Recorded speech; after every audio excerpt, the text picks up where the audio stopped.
Crees conocer una historia, pero solo sabes cómo termina. Para llegar al núcleo de la historia, tienes que volver al principio.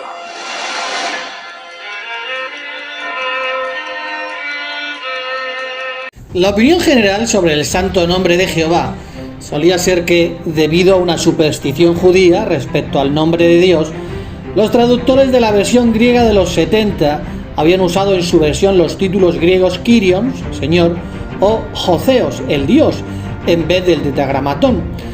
Las 4 letras hebreas del nombre de Dios representan el nombre de Jehová, pero descubrimientos comparativamente recientes han demostrado que los fragmentos más antiguos de la versión griega de los 70 realmente sí contiene el nombre de Dios en su forma hebrea. Comentando sobre este hecho, una fuente de consulta dice: ahora, sabemos que el texto griego de la Biblia, la versión de los 70, según fue escrito por judíos para judíos, no tradujo el nombre divino con Kyrios, Señor, sino que en los manuscritos se retuvo el tetragramatón escrito con letras hebreas o griegas. Durante siglos, los expertos pensaron que el tetragramatón no aparecía en los manuscritos de la Septuaginta, una traducción al griego de las escrituras hebreas. Pero a mediados del siglo XX se descubrieron unos fragmentos muy antiguos de la Septuaginta que existía en los días de Jesús. Dichos fragmentos contienen el nombre de Dios en letras hebreas, así que en la época de Jesús sí aparecía el nombre divino en las traducciones al griego de las escrituras. Ahora bien, los principales manuscritos de la Septuaginta, como el Códice Vaticano o el Códice Sináctico, que son del siglo IV, no incluyen el nombre de Dios de los libros bíblicos de Génesis a Malaquías, donde sí aparecía en manuscritos anteriores. Por eso no es de extrañar que en los manuscritos de esa época el nombre de Dios tampoco aparezca en el llamado Nuevo Testamento, la parte de la Biblia que se escribió en griego. Un diccionario bíblico hace este interesante comentario: hay indicaciones de que el Nuevo Testamento incluía originalmente el tetragramatón, el nombre divino, Jehová, Yahvé, en alguna o en todas las citas que hacía del Antiguo Testamento. Esto se hace manifiesto porque las traducciones griegas del Antiguo Testamento o escrituras hebreas que fueron hechas en los primeros siglos de la era común por individuos que afirmaban ser cristianos, se encuentra el nombre divino. Por ejemplo, la versión griega de Aquila, que data de aproximadamente el 128 de la era común. El tetragramatón todavía aparecía en caracteres hebreos. También, alrededor del 245 de la era común, el famoso Doctor Orígenes produjo su Hexaplá, una reproducción en 6 columnas de las escrituras hebreas inspiradas, considerando la evidencia de las copias fragmentarias que se conocen ahora. El profesor W.G.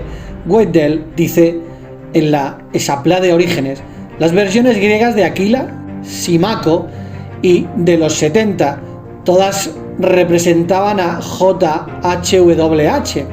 En la segunda columna de la Hexaplá, el tetragramatón estaba escrito en caracteres hebreos. Otros creen que el texto original de la Hexaplá de Orígenes usó caracteres hebreos para el tetragramatón en todas sus columnas. Orígenes mismo declaró que en los manuscritos más fieles el nombre está escrito con caracteres hebreos, es decir, no en hebreo moderno, sino en hebreo arcaico. Sin embargo, los que quitaron el nombre de Jehová de las escrituras griegas cristianas dejaron una huella visible donde se ve de manera irrefutable que el nombre estaba en el texto original, y es que sustituyeron directamente Jehová y pusieron Señor, provocando que la frase carezca de sentido. Por ejemplo, en Mateo 22:37 dice en la Reina Valera de 1960, Jesús le dijo: amarás al Señor tu Dios con todo tu corazón y con toda tu alma y con toda tu mente. Y cuando lo leemos en el griego original, vemos que la palabra al no aparece y dice amarás a Señor, frase que carece de sentido. Si lo seguimos comparando con más textos, vemos la misma prueba. En Hechos capítulo 5, versículo 9 leemos: y Pedro le dijo: ¿por qué convinisteis en tentar al Espíritu del Señor? Y cuando lo comparamos con el griego, y dice de Señor en vez del Señor. Y en este mismo texto, cuando dice tentar al Espíritu en griego, hay un artículo acusativo singular neutro, a el Espíritu, al Espíritu. Por último, pues esto es una prueba irrefutable que se repite allí donde cambiaron Jehová por Señor.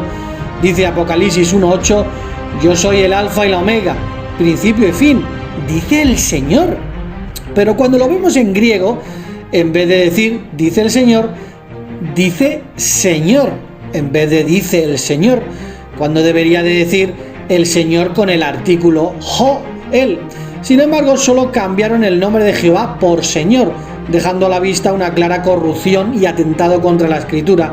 Y cuando pones Jehová en estos textos, la frase coge sentido. Yo soy el alfa y la omega, principio y fin, dice Jehová.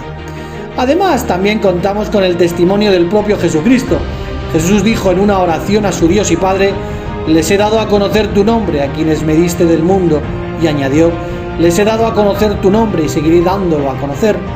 Lo que es más, en su ministerio Jesús repetidas veces puso delante de la gente el nombre de su Dios y Padre. Por ejemplo, enseñó a sus discípulos a orar: Padre nuestro que estás en los cielos, santificado sea tu nombre. Sus obras, dijo él, se hacían en el nombre de mi Padre. Y en la oración, en la noche de su muerte, dijo que había puesto el nombre de su Padre de manifiesto a sus discípulos. En vista de todo esto, cuando Jesús citó de las Escrituras hebreas o leyó de ellas, ciertamente usó el nombre divino, Jehová. Por ejemplo, lo haría cuando citó de las Escrituras hebreas en Deuteronomio capítulo 8, versículo 3, y dijo: está escrito, no de pan solamente debe vivir el hombre, sino de toda expresión que sale de la boca de Jehová, citando de Deuteronomio capítulo 6, versículo 5, y hay decenas de casos similares en todas las escrituras griegas cristianas. Lógicamente, los discípulos de Jesús que fueron inspirados a escribir las escrituras griegas cristianas seguirían el ejemplo de su maestro de usar el nombre divino, incorporándolo así en sus escritos bíblicos. De hecho, a mediados del primer siglo, el discípulo Santiago les dijo a los ancianos de Jerusalén: Simeón nos ha contado con todo detalle la primera vez que Dios dirigió su atención a las naciones para sacar de entre ellas un pueblo para su nombre. Si en el siglo I nadie conocía ni usaba el nombre de Dios, ¿qué sentido habría tenido que Santiago hiciera esta afirmación? Evidentemente, porque para cuando se hicieron esas copias antiguas, que fue desde el siglo III en adelante, el texto original de los escritos de los apóstoles y sus discípulos había sido alterado. La gran apostasía seguía su curso.